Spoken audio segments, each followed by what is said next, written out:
बिस्मिल्लाहिर्रहमानिर्रहीम। अस्सलामुअलैकुम। आज की इस वीडियो में हम हज़रत सालेह अलैहिस्सलाम के पूरे वाक़ये का उस वक्त के माहौल, रहन सहन और समूद कौम के हालात के साथ तफसील से खुलासा करेंगे। कुरान और रिवायतों से मिली मालूमात के साथ इस कहानी में ऐसे दिलचस्प मोड़ आएंगे जो आपको आखिर तक बांधे रखेंगे। वीडियो को लाइक करके चैनल को सब्सक्राइब कर लीजिए ताकि आने वाली ऐसी ही दिलचस्प वीडियोज़ आप मिस न करें। दोस्तों, तैयार हो जाइए एक ऐसी सच्ची कहानी के सफ़र के लिए जो रूह की गहराइयों तक उतर जाएगी। एक कहानी जो पत्थरों से तराशी गई दौलत और शोहरत के खंडहरों से गूंजती है। ये कहानी है हज़रत सालेह अलैहिस्सलाम की, कौम समूद की और एक अद्भुत ऊँटनी की जिसने तारीख़ के पन्नों पर अल्लाह की कुदरत का एक गहरा निशान छोड़ दिया। वीडियो के हर मोड़ पर एक नया राज है, एक नई इबरत है, तो अंत तक बने रहिएगा। कसकर बैठ जाइए क्योंकि अब हम आपको ले चलेंगे एक ऐसे दौर में जहां पहाड़ों के सीने चीरकर आलीशान महल बनाए जाते थे, जहां दौलत का अंबार लगता था मगर इंसान के दिल में खुदा का खौफ गायब था। ये कहानी है हज़रत सालेह अलैहिस्सलाम की, जिनकी कौम समूद ने अपनी बगावत से खुद अपनी बर्बादी लिखी। समूद की वादी का राज, समूद कौम का अजीबोगरीब आलम ज़रा तसव्वुर कीजिए। ऊंचे ऊंचे लाल भूरे पहाड़ जिनके सीने में नक्काशीदार बेहतरीन महल बने हुए हैं। हर तरफ हरियाली, फलों से लदे हुए बाग और झरनों की मीठी आवाज़। ये था समूद कौम का वतन, समूद की वादी। कौम समूद हज़रत नूह अलैहिस्सलाम की औलाद में से थी।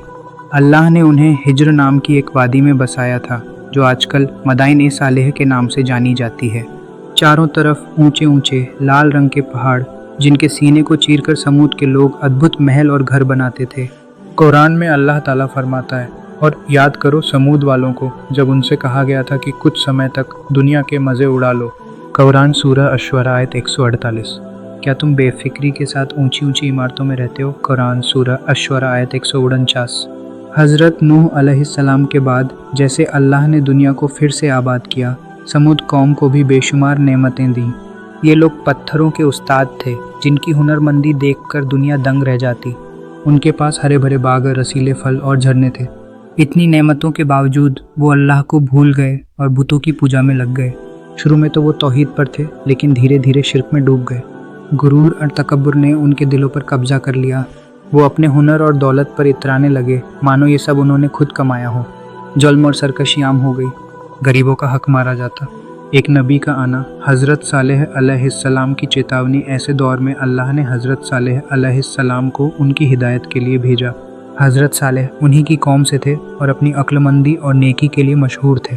16 साल की उम्र में ही उन्हें नबूवत मिली। उन्होंने अपनी कौम को एक खुदा की इबादत की दावत दी। ऐ मेरी कौम, अल्लाह की इबादत करो, उसी ने तुम्हें ये सब नेमतें दी हैं। बुतों को छोड़ दो, ये बेजान पत्थर तुम्हारा कुछ नहीं बिगाड़ सकते, न ही बना सकते हैं।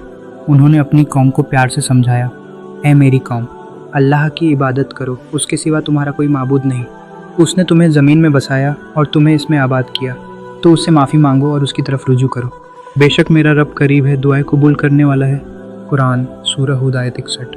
लेकिन उनकी कौम ने उनका मजाक उड़ाया। कौम के सरदारों ने कहा, अरे सालेह, तुम तो कल तक हमारे बीच एक आम इंसान थे, आज नबी बन गए? कोई सबूत दिखाओ अपनी नबूवत का।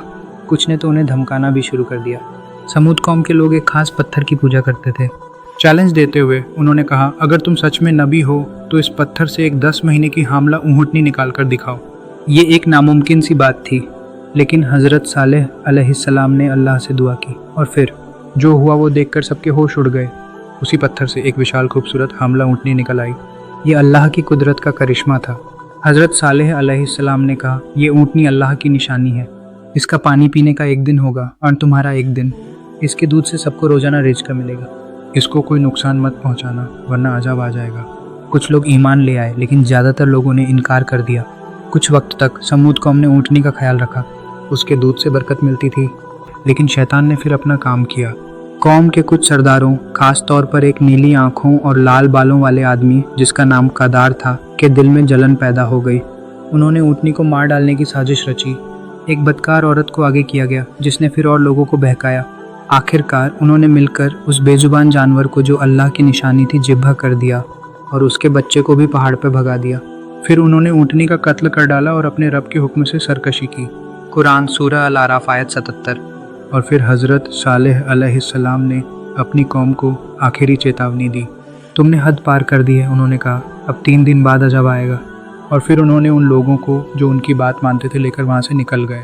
पहले दिन समूद कौम के लोगों के चेहरे पीले पड़ गए, डर उनके दिलों में घर करने लगा। दूसरे दिन उनके चेहरे लाल हो गए, खौफ बढ़ता गया। और तीसरे दिन उनके चेहरे काले पड़ गए, मौत का साया उनके सिर पर मंडरा रहा था। और फिर तीसरी रात जब सब अपने घरों में सो रहे थे, अचानक एक ज़बरदस्त आवाज़ आई, जैसे आसमान फट रहा हो। जिब्राइल अमीन ने ऐसी ज़ोरदार चीख मारी कि समूद कौम के लोगों के दिल फट गए और वो वहीं ढेर हो गए। फिर आसमान से आग बरसी जिसने उनके शवों को जलाकर राख कर दिया।